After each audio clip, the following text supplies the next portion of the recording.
آپ کسی کی حقیقت کو نہیں سمجھتے، آپ کسی کی تکلیف کو نہیں سمجھتے، اس لیے کسی کے اوپر بات کرنے سے پہلے گریز کیا کریں، سوچا کریں۔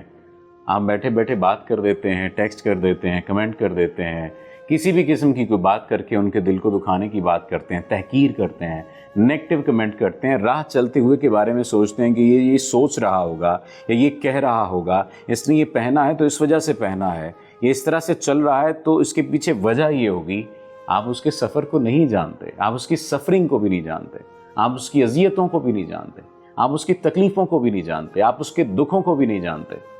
اس لیے جب تک آپ کسی کی کہانی نہ جان لیں، جب تک آپ کسی کے غموں کو نہ جان لیں، جب تک آپ سڑک پر چلتے ہوئے ان لوگوں کے اندر کا حال نہ جان لیں کہ یہ کتنے بکھرے ہوئے ہیں، یہ کتنے ٹوٹے ہوئے ہیں اور کتنے ادھورے ہیں، تب تک ان کی ذات کے اوپر کسی بھی قسم کی رائے دینا بند کر دیجئے۔ آپ جب یہ کمنٹ کرتے ہیں نا کہ دیکھو کیا کر رہا ہے، اسے ایسا نہیں کرنا چاہیے تھا، یا یہ کیوں ایسا کر رہا ہے، یا یہ کیوں ایسا بول رہا ہے، یا اس نے ایسا کیوں پہنا ہوا ہے، کوئی بھی ایسا کام جہاں پر آپ کو لگے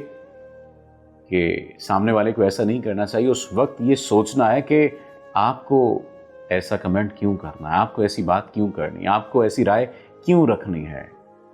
آپ کو اپنے گریبان کی فکر ہونی چاہیے، دوسروں کے دامن کی نہیں۔ آپ کا شکریہ۔